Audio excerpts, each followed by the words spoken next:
All right, John Browning fans, we got the Browning Auto 5, Belgian made, 1957. There is not much that isn't interesting about this shotgun. The history, the design, the function.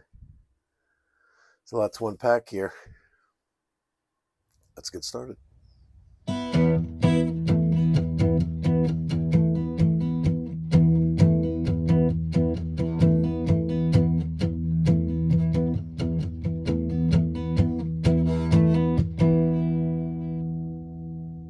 Milsurp Garage, Browning A5. Hugely popular shotgun. This is a 16 gauge, Belgian made, 1957 beauty. I finally found my Belgian A5 out there. So fans of the channel, you might remember the 1984 Light 12. We got a couple of videos on that. They're old. I think my video where I feature the 84 was about 4 years ago. But it's popular. It's got 10,000 views. And there's a Browning A5 tip video that's about 10 years old. That's my #1 video on this channel, 113,000 views. So the popularity is there. I love to explore these Browning designs, but we have this design, this basic form here, this unique design that we're going to explore. There's other videos I have up there. I have a 73 Mohawk 48, a Remington, that uses this long recoil design that we're going to check out, and the Breda Brescia shotguns, both of those. The Remington Model 8 is a rifle. It's a 35 caliber rifle, but does use the same principle. But we're going to take a look at that. We're going to talk about a little history. You could really delve deep with these things, with history. But I always love talking about the Browning story. Let's get into that right away before we even poke around and start looking at how this thing functions. Let's cover what was awesome about this shotgun as far as history with Browning and Winchester. So Browning, for a whole bunch of years, since the beginning, so the head of Winchester, is it T.C. Bennett? T.J. Bennett? We'll just call him Bennett. Can't remember his initials. His Bennett character. So Winchester, the guy Winchester, was it Oliver, I think? The actual guy that the company's named for. When he died, he had 2 daughters. He didn't have a son to take over the company. You know, like back then, a woman didn't step into those shoes and like take over a company. So one of the daughters was her husband is the one that stepped in and kind of took over things, and that was this guy Bennett, right? So he runs the company. He hears about John Browning having a special kind of rifle back in the day, a single shot rifle, and he seeks him out, walks into his shop, and buys this design from Browning. And this started a long relationship that they had, where John Browning would design a rifle. He was a very prolific designer, Browning. He didn't just make like a couple of things that were popular, like there was a Browning rifle or something like that. He was an insane inventor when it came to firearms. And kind of like the deal that filtered down that Winchester had with Browning is that Winchester would buy the designs.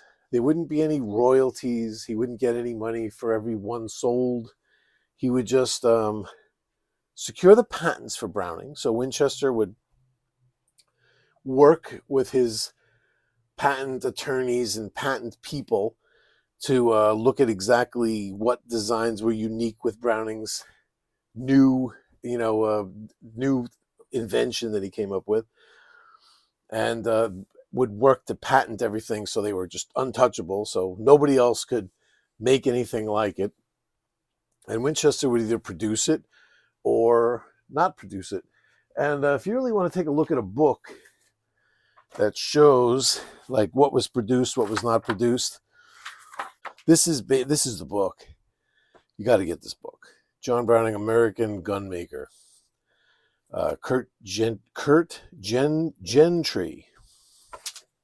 Now, in this book, towards the back of the book, it shows all of John Browning's designs, right? But not all of them. What's cool about this book is it shows it was never manufactured. It was never manufactured, like one after another. There's so many of these designs. Yeah, there'll be one like the 1895 lever action, fine. But then you look through others before that, it goes in chronological order here. There'll be a whole bunch of these that just were never made. Because what Winchester would do is he would buy up the designs just because he didn't want any competitors to come out with something to compete with what he had. There's no way. So Browning, over 17 years, Winchester bought 44 designs from Browning. So you could see there's no way that Winchester in that 17-year period would have been able to come out with 44 different designs. I mean, some of them were small advancements, some of them were huge advancements, but they weren't just little modifications where you say like, oh yeah, sure, all you got to do is just change something a little bit, and then you could repatent it. You could have to get another patent or whatever. No, these were totally unique designs. But like I said, some much more of a radical departure than others, but all unique designs, and they could easily compete with each other, even if Winchester did come out with all of them. Manufacturing of that many different guns and having to transport that many different gun stock, all those parts, it just in Bennett's defense just really is not feasible it wasn't feasible for him to be able to do that. But so he would just kind of closet away a lot of these designs, but Browning didn't care. This is how Browning was funding his ability to make these designs. He didn't really excel in the manufacturing area.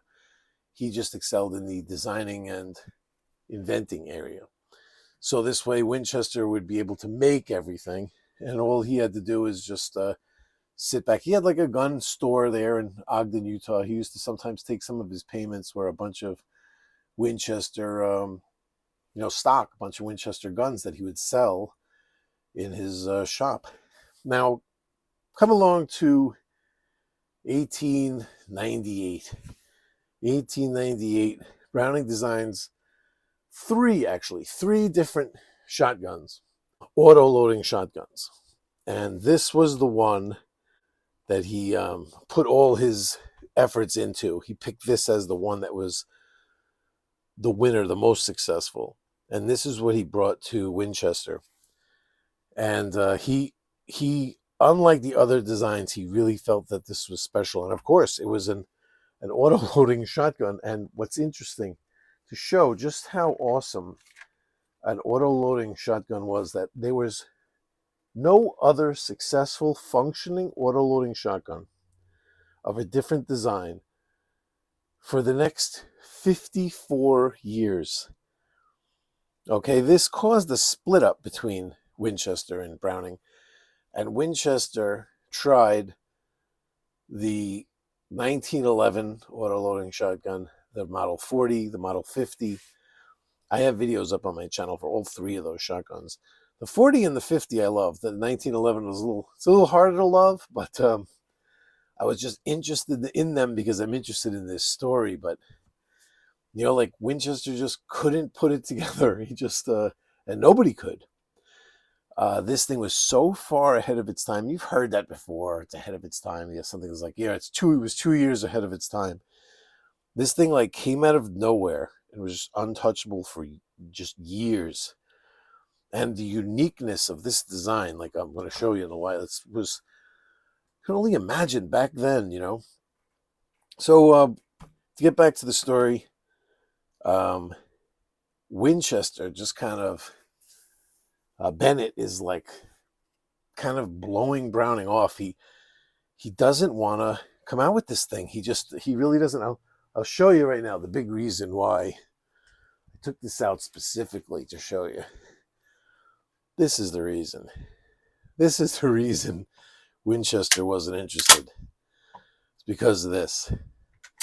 It's another Browning design that he purchased, but the 1897 pump shotgun was Winchester's bread and butter. If this were to hit the market, Winchester was saying, his excuse was, nobody's really ready. The world's not ready for an auto-loading shotgun. No one would be interested in that. I think he read the writing on the wall that this thing could be a great popular seller, but you're having one great popular shotgun and you're destroying like 5 other of your popular items. I think he saw it as something that would compete so hard with his own products that he just kept making excuses and blowing Browning off. Finally, after a couple of years, this thing was really just knocking around on the drafting table. He'd send it back to Browning and be like, I don't like that button. Could you move it over here a little bit? Could you this little changes? And Browning would like do these changes like literally like 2 weeks and send it back. And then it'd be like another 8 months before he'd hear back from Winchester. So finally, Browning, he wrote him kind of like a little bit of a nasty note. It's an interesting note to read. It's in that book. And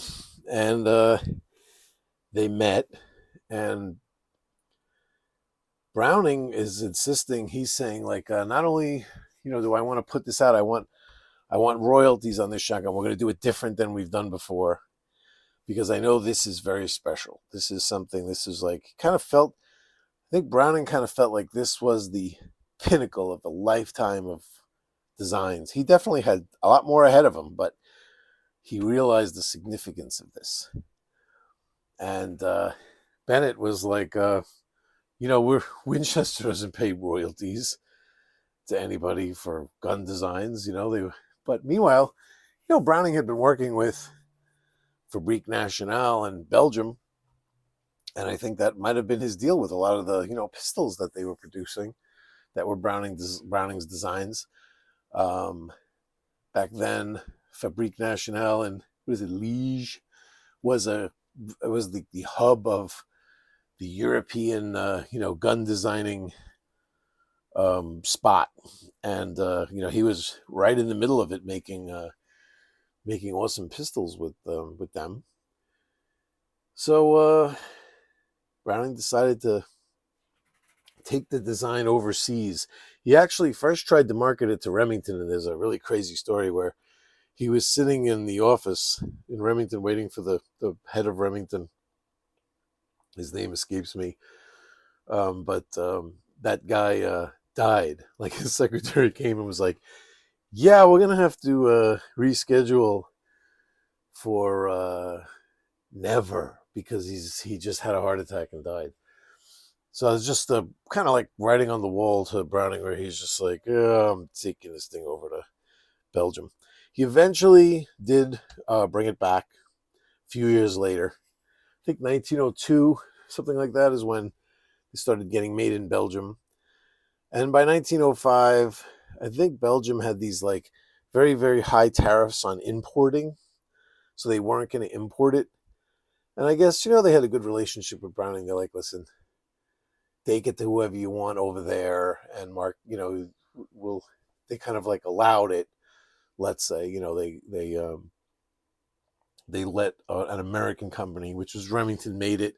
They made it as, I think it was just called the Remington Auto Loading Shotgun until 1911. Then it became the Remington Model 11. So Remington made it. Other guys made it. Savage made it as the Model 720. There were definitely a couple of different manufacturers making it on this side of the pond. But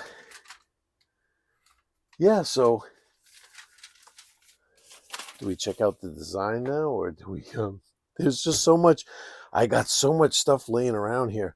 I'm going to show you another book not sure. I think I was going to do a whole video on just this book. This book's so cool, I'm going to move the gun for a second. So this book, Browning, Sporting Arms of Distinction, 1903 to 1992, Matt Eastman. This is the best Browning book I have ever read for the guns. That other Browning book is good for the history of Browning himself. This one is so awesome on Browning guns, it's sick. So here's how a good way to split up these Browning A5s is pre-war and post-war. So here's some of like the advertising literature that Browning had going on. Here's an ad specifically for the 16 gauge. Pretty cool. There's so many different models here. But so the pre-war ones, it's kind of like its own thing. They had some different stuff going on. They were like 2 and 9/16 inch chambers, things like that, where you can't use modern shells. Look at this fold out with the design here. This is an awesome book. You have to get this book if you're into Brownings at all. You'll use it for all your guns, finding out all kind of information on them. Trust me. And then here's the 16 gauge. So the 16 gauge itself, as a standard model, was made from 1909 to 1968. Had a long life. There was a group of them within that range from 1936 to 1975, and then again from 87 to 92 that were called the Sweet 16. They were just kind of like a lightened version. So here's the post-war gun. So when you deal with the post-war stuff, things changed. And then with post-war, you have like from 47 to 70. You can split that up from 47 to like 75 because they were made in Belgium. And then in 75, production was moved to Japan with Miroku. Awesome guns. You could almost like keep them together. You don't even have to like separate them as far as like design or parts or anything like that. Nothing really changed. That's what was cool about it. You could even interchange parts. I'm pretty sure you can interchange like everything. But here's a cool little list of the post-war models, and this is what's interesting right here. That they were 12. The hunting model, skeet from 63 to 83, the trap from 59 to 60 to 70. I'm not sure what that means. Buck special made from 63 to 87. The light buck special, 87 to 92. The magnum buck special, 87 to 92. Standard 12 from 05 to 68. The light 12, which is my other one, from 52 to 92. So, but again, from 52 to 75, they were made in Belgium, and then 75 to 92, they were made in Japan by Miroku. The standard 16, which is this other one that I just showed you, my Belgian, from 09 to 68, mine's a 57. The Sweet 16, which had lightning cuts in it, had things that drilled out, and the stock was made of special wood. The barrel was thinner. It was just made to be light. That was 36 to 75, like I said, 87 to 92. Magnum 20 from 58 to 92. Light 20 from 58 to 92.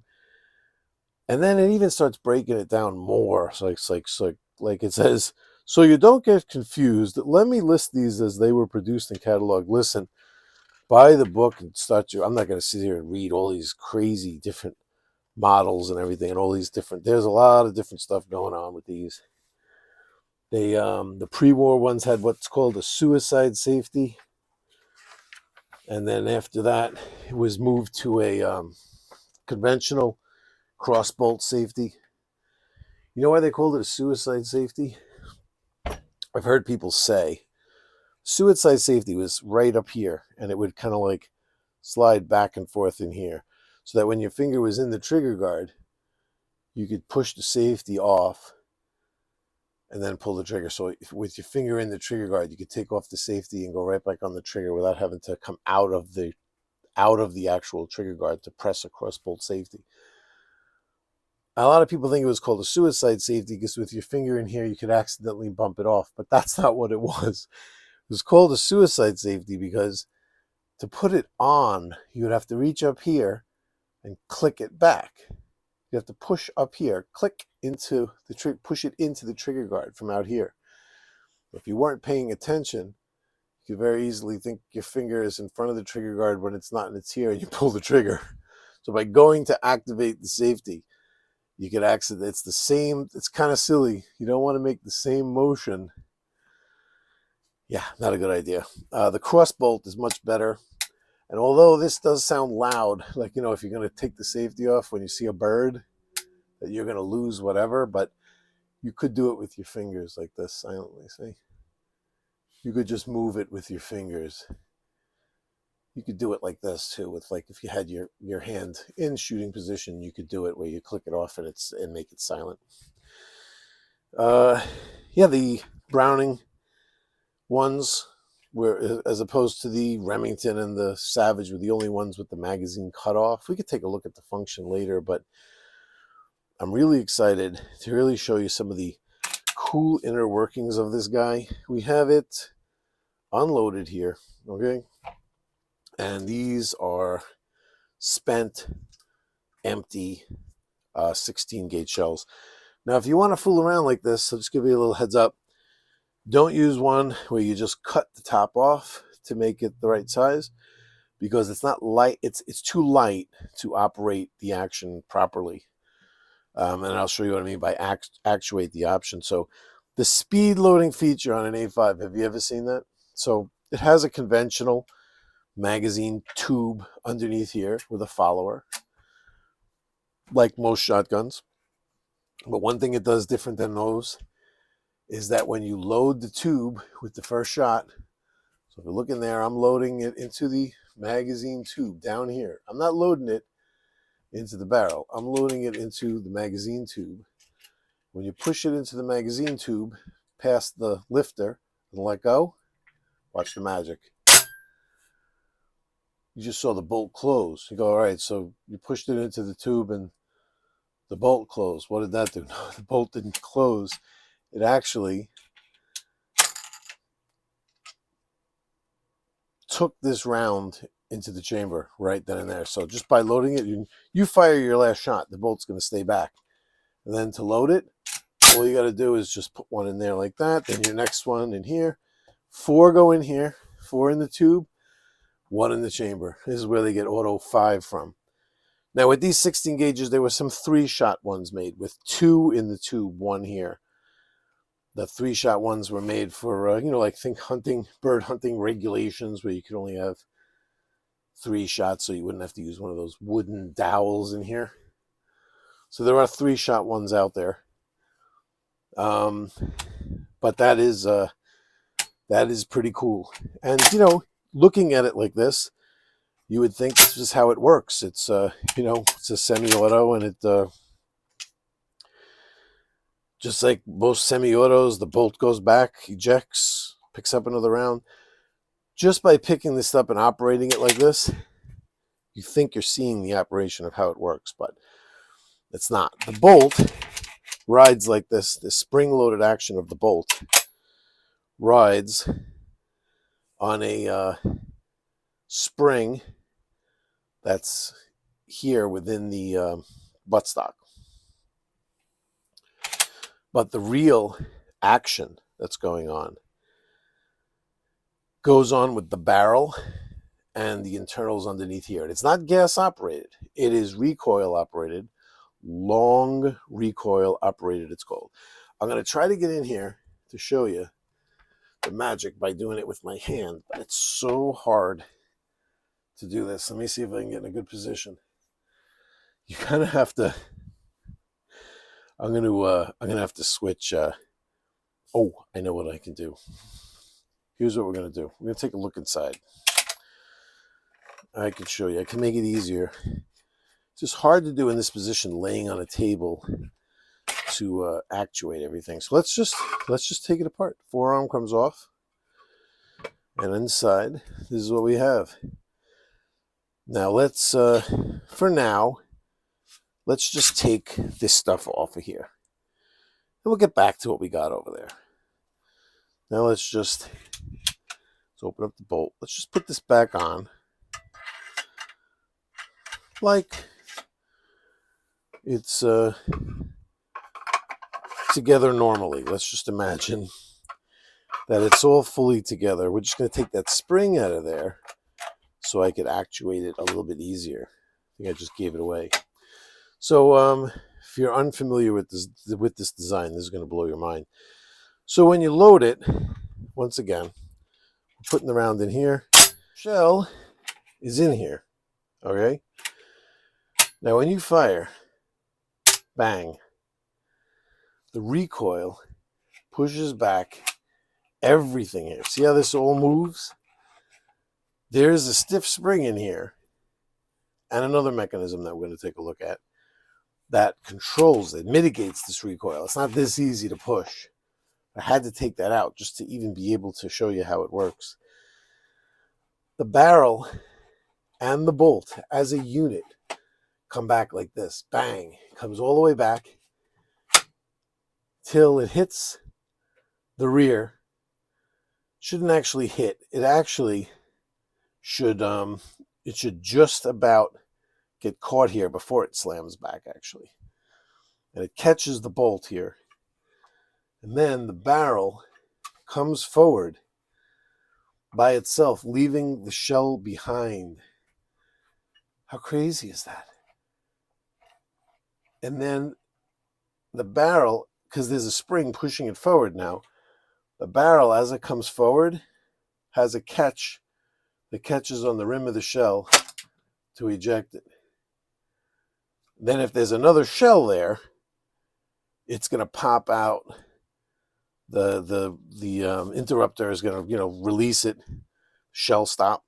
It's going to pop up onto the lifter and pop in there and just load the next one. How awesome is that?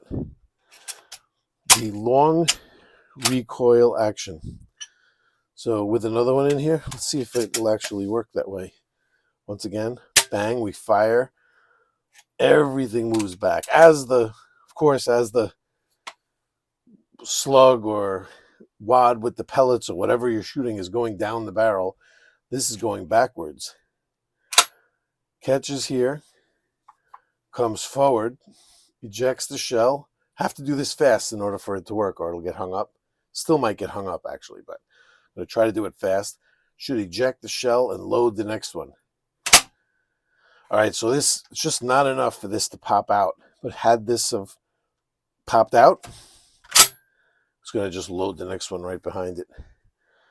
And the reason why I tell you, yeah, this one is like, this one here is, it bulges out when you fold them in. See, you can't fold it perfectly. And that's what causes this to happen.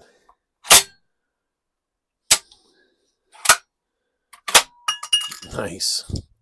So the reason why you can't use one that you just cut off like this is because if you go to put it in, see, it doesn't have enough oomph to trigger whatever it is that makes the bolt come forward. So if you just cut it off, this just barely makes it by folding it. But you can imagine if it's a shell with lead in it and everything, it's definitely going to work. But see how if you try to do it like this, it just won't work. It won't function. Now, the real magic is how Browning got this system to work with all the different crazy shotgun cartridges that were out there back in the day. So it wasn't so much that nobody can invent a mechanism to automatically eject a shotgun shell and load the next shell. It wasn't necessarily that nobody could come up with that. Somebody couldn't come up with a system that would work for all the different types of shells you had out there. If you think there's a lot of shells now, we have high brass, low brass, slugs, like powerful rounds. Then there's like, lighter, lesser, like 1 ounce loads or 7/8 ounce loads that are mild, just made for trap and skeet. That's nothing compared to back around the turn of the century when there was black powder shells still hanging around. It took a long time to make the complete transition to smokeless. All different kinds of shells, all different kinds of, it was a mess of different types of shells. Browning was the one that introduced this system with this friction ring. Let me see, I had the nomenclature right. I've got to get this right, or the Browning A5 guys they're gonna hang me. So it's a friction piece, okay? Technical terms for this, I think, are the bronze friction piece. So it's bronze, has a steel ring around it. You see it has a separation, so you could squeeze this ring and make it tighter or looser on this tube. And then the other part of it is the friction ring, the steel friction ring. This friction ring is flat on one side, beveled on the other side. And that fits, this all fits between the spring and this ring on the barrel that is also beveled. Now the proper way to set this up is spring goes on here, this ring goes on here with the bevel facing forwards, okay? The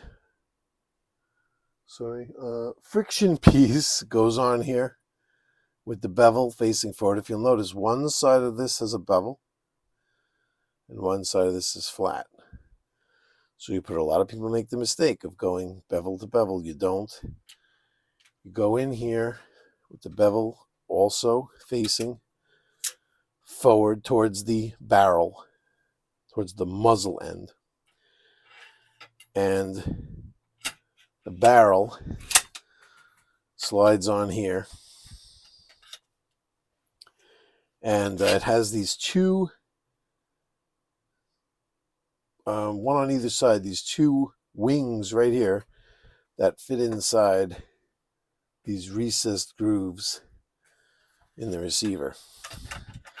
So once you get that in there, see, and again, this spring is stiff. I usually will stand it up on the table and push down.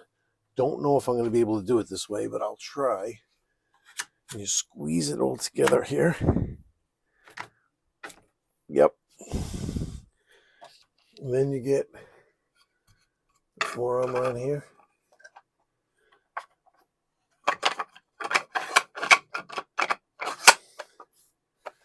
And then the cap on. Now what that does is, that ring, I shouldn't have put it together without showing you, but basically the bevel, all right, I'm going to take it apart again. Shouldn't have been so quick to put it all together because it's interesting to see how it works. So what happens is this is fitting inside this beveled piece right here, obviously. If you push this angled ring into this ring here that has the angle, if I just push this in here, watch what happens to that ring. See how it gets tighter? It gets smaller. That's the braking action of this squeezing on this tube. And there's a couple of different ways to set this up. If you see, this ring will also be acting on this side. So it's like kind of squeezing it from both sides. If you take this ring away, you could technically just take it out and just put it together without that ring. But So you don't lose it. They say you could put it bevel side facing the receiver. That's just kind of storing it down here. You put the spring on. And this would be for if the gun is not cycling with it being squeezed from both sides. If you're shooting lighter loads, you can put it like this and make it where it's not quite breaking as much, so it will eject the rounds. But for me, even using, just regular rounds for trap shooting, setting it up like this works perfect. And especially, it definitely matters how much you're oiling the tube and stuff like that, So you always want to keep a little bit of oil on it so that this doesn't gall it. And you always want to have these rings lined up like that. You'd think they're like piston rings on it when you put a motor together, that you want to have them offset. But no, they go like this, where they're facing in the same direction. And then that's your long recoil design. This seems delicate, seems gimmicky. Well, now that you saw it go together, I'm just going to stand it up for a second and put it together like this, so I don't have to kill myself like that again. Definitely, it's definitely a design that calls for you to muscle it around to get it to, be functioning. Sorry to be off camera, but woof, man, that's a killer right there. Yeah, what an awesome design. When you see this working in slow-mo, I don't want to steal anybody else's video and post it, but take a look. I do have some slow-mo video of the Remington Model 8 that my buddy was doing for me out at the Secret Forest Range. You can check that out. Let's look at some other stuff here. Let's look at the patents, huh? The first patent that I could find was 659507. It's October 9th, 1900. Now, the thing that's really weird is that Winchester helped Browning to put these patents together, like I said. And their patent guys were so good that it was Winchester himself that struggled to overcome those patents and to look for a way to make his own semi-auto shotgun that wasn't infringing on the patents. The 1911 is funny, actually. When you take a look, he couldn't even put a bolt handle on it. That's how locked down.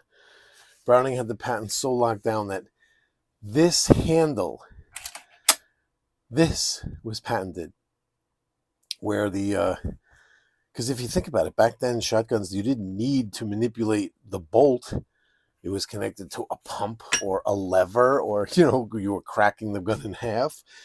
You didn't need to be able to somehow control the bolt with your hands. So this was like the first,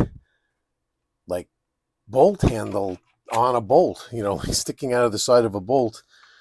And it was patented. So the Remington gun, the Winchester 1911, they call that thing the Widowmaker. You actually had to grab the barrel and cycle it like how I was doing.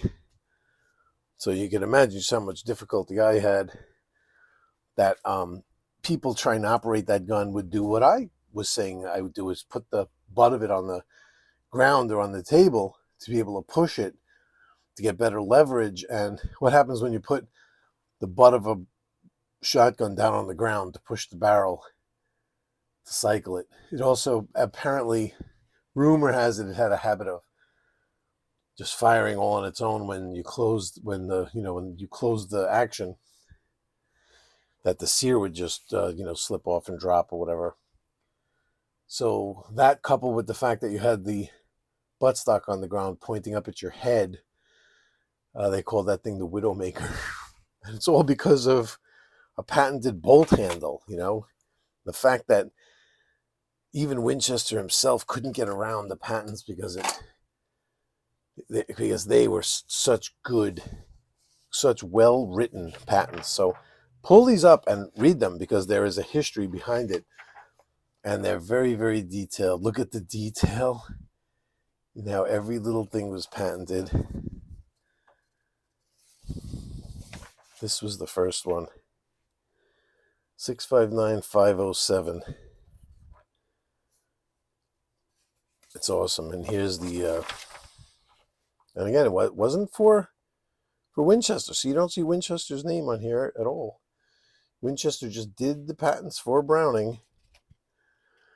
I don't think Winchester wanted, see, that's another mistake he made, is that he didn't want his name on the patents because he didn't want them to be like, he wanted his designs, Winchester wanted the designs to be Winchesters, not Brownings.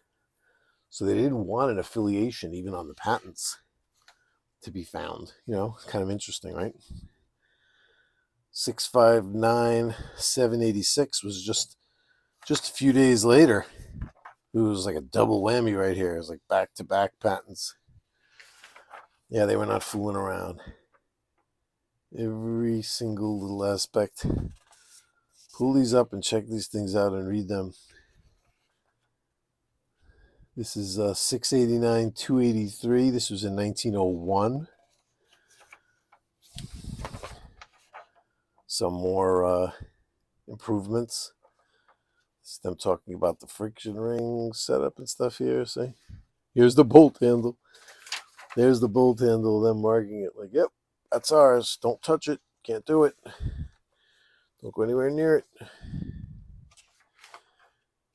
And 689-283. Here, wasn't there another one? I thought I had another one around here that was like newer. I don't know where that went.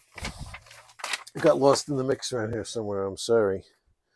There's also, if you look online, an Auto 5 field service manual. And this tells you about a lot of stuff. There's some interesting stuff going on with this shotgun as far as like design changes. 1957 was some interesting design change. This is like a pivotal year. There was the carrier spring was changed or something like that. And there's a lot of people that adapted the, I don't know if this one has the older one or the newer one. I'd have to look inside. This is one, believe it or not. All right, I know. Milsurp Garage here. I don't want to act like I'm scared, but I got to tell you, I was always afraid to take this one apart. These are not shotguns that are easy to take apart. So here's the Light 12, the 1985, was it 5? The 1985 Light 12 Moroku. Never had this thing apart, like the receiver apart. These screws are very hard screws to take out. They have very thin slots that will snap the thin bits of your screwdriver bits. And I don't know what the hell they put these screws in with or how they're designed or whatever, but there's screws, a million screws. They're there, they're here, they're over there, they're everywhere. And it's just a scary one to take apart. I just never had to do it. I just always kept it clean by just kind of like cleaning it from the outside. And so far I'm doing the same with this one. Maybe one of these days, I'm going to get some confidence. I just wanted you to know, I'll be honest, I'll be humble. There's one that even I'm not ready to take apart yet, and this is the one. So where was I? Oh, the little design changes. That's why this is nice to have this field service manual. Shows you some of the ways, some of the improvements that you can do, like literal machining and doing things and adapting older stuff to the newer stuff. One of those things is with the older 2 9/16 inch rounds. If you do get one of these that's pre-war, that's a pain in the ass. You can't use like just modern ammo in it. You know what I mean? So the way to tell, you don't want to get one of those. If I were you, I would just stick with post-war for shooting, pre-war just for collecting. But if you want to shoot and you find one of these, the 16 gauge ones, you want to make sure that the ejector, is that the ejector or the Yeah, that would be the ejector. You want to make sure. Well, that's interesting. If the bolt moves forward, see, that has an interesting design here. Because you know what this is? There's like two ejectors. There's one that functions when the barrel is coming all the way back and then forward to eject it, I think. And then there has to be another one for just if the barrel's not moving and you're just pulling the bolt back, it has to be able to eject around. And that's what this one's for. And this one moves, it slides back and forth. That's how you know this is 2 3/4 inch shells. One other way to tell, I don't know if this is going to be visible, but right here, there's a number in an oval. That'll be on yours somewhere. Let's see if I zoom in, if we can see that. And it says 16-70. You see that? So I guess that's 70 millimeters, maybe. It's a measurement. It's 70 something. It's 70 Belgian units. All right, so I think it's millimeters. If that said 65, if it said 1665, that is the 2 9/16 inch size. Look at all the proof marks, the Belgian proof marks. And of course, it'll also say 2 3/4 inch shells on some of them, I suppose. You know, you could definitely go by that. If it says that, it's definitely what it is. Browning Arms Company, St. Louis, Missouri. Made in Belgium.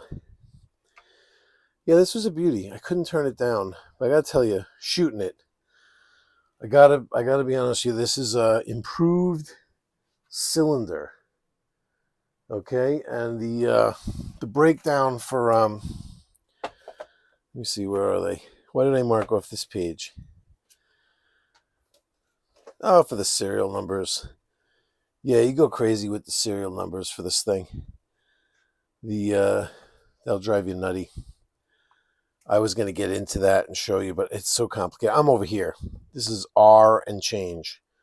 So this is where I am, R here. So this is like just R for just a few years, 54, 5, 6, and 7. Then they went into, there's 2 different series with A's, and then there's numbers with the R like this. It's very, very complicated. I didn't see any reason to get into it. Just get this book. Let's put it that way. Where do we show the barrel markings again for the chokes? Should we show that? Can we show that? Is that something we should get into? I'm not going to be able to find it, so probably not. Choke designations should be right there where it says choke designations, but it's not. Maybe it's under post-war. Let's take a look. See if I find it in a minute. Otherwise, we'll bail. Barrel and frame markings. Yeah, this is a very, very comprehensive book. It really is, and it shows what I was showing you here with the friction rings, light loads, heavy loads. This is a lot of old Browning information on here. And yeah, I don't know which book had that. Maybe it was the Brownell's Encyclopedia of Modern Firearms. Boom, let's go in here. This shows some pretty cool, here's the weights. Here's the Auto 5, Sweet 16 and Standard 16 weight differences. So the Sweet 16, they were a lot of money. They are a lot of money. They sell for a lot. This one that I have right here is a Standard. But you could see the differences in the sizes. The chokes and the weights. Thanks for Brownell for doing all that for us. And what else does Brownell have? Did Brownell have the choke designations? Maybe they were in here. This shows how to do all... Oh, I'm so zoomed in over here. That's terrible. I don't even know what's going on. We're losing this video, and it's a Browning A5 for crying out loud. We can't do that to the Browning A5. The choke designations are like, dashes and stars. Trust me when I tell you, this one was improved cylinder, and I was wondering why when I went to the range. So here's what I was using. I was using these two. These were 7.5s, these were 8s. They were 1 ounce loads, both 1200 feet per second velocity.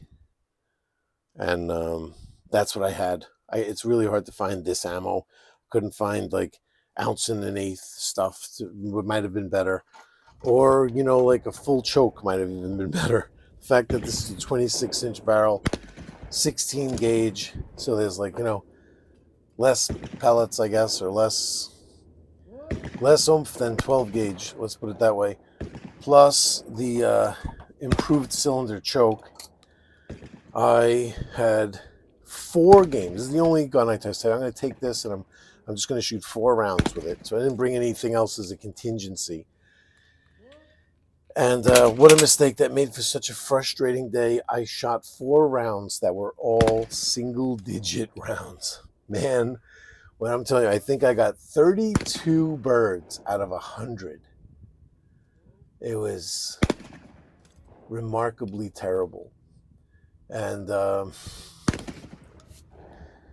was it was just a frustrating day. It's like here's some footage of me missing everything. It's like no matter what I tried, I tried moving my point of aim around. I tried everything. I tried shooting it earlier, later. That was all over the place with trying to make up for it. I like doing that. I like the adversity and trying to figure out how a gun's shooting, how it's patterning, try to figure it out. But I just couldn't figure it out. Then I realized there wasn't anything to figure out. It's just such widely dispersed shot. And it's 16 gauge, and it's like I'm using it for a purpose that it's not supposed to be used for. As a matter of fact, there was no, like that, what the trap gun didn't even come in 16 gauge, I don't think. You look up on the Browning A5, the trap version of this gun was in 12 gauge and 20 gauge. They didn't even make a 16 gauge version of it. And plus, this front sight, see how that sits? It's not just a bead, it's kind of like on this upraised thing. And then the humpback receiver, I wasn't sure if I'm supposed to put the sight where the ball in the middle with a bead, or I couldn't even figure out really where to sight it. It was frustrating. Wasn't a good shooter for me, whereas the light 12, I've shot 25s with it. It's very accurate for me. It's like one of my favorites for if I had to enter a tournament, it'd be that or the Winchester Model 12, the heavy duck that I would pick up for that tournament. Either the light 12 or the heavy duck. This thing, I would pick this up if I had to raise my blood pressure and cause me to curse on the trap range, on the line at the trap range. It was horrible. But I don't think it's made for that. You know what would be cool for? It's like slugs, like 16 gauge slugs. It's almost like it's such a short barrel and the improved cylinder choke. It's not that constricted. It'd be just perfect for using this thing like a rifle. You know what I mean? Just shooting slugs out of it would be, I bet you it'd be super accurate with slugs. But you'd hit steel from like real far away. You'd be able to hit steel plates and set up some of those steel animals and like shoot over across the hill like a Hickok range. Probably do really well with it. And I probably forgot a million things. What else do I have around here? Anything else? We did the patents, the books, paperwork. I think we're through. I hope I did justice to it. I love the design. I love the long recoil action. The people that say that these things batter you, that they're like that the recoil is terrible, they're nuts. They don't have it set up right. Just watch how to set up those rings and do it right. If you don't set up the rings right, it's going to batter you, because you don't just have a bolt moving back. You have all this reciprocating mass moving back. The barrel, the bolt, and if you don't have the brakes set up properly, it is going to slam the back of that receiver real hard. And that's the reason why the recoil is going to feel bad. It's because it's set up right. If you have those friction rings set up the way I just showed you, and it's not worn out, the friction rings aren't worn out, and the spring isn't worn out, it's going to feel soft and smooth. It's a very strange feeling ejection when you semi-auto this thing, when you're shooting more than one round too, when it's like loading the next round. It's like a big, huge sugar feeling, you know, and it's like no other. So that's the Belgian Browning A5 to now go along with my Japanese Miroku Light 12. So now it has a now it has a friend, and all I need now is a 20 gauge, and my Browning A5 collection will be complete. So you all take care. It's been nice visiting with you, and I'll see you next time. Later.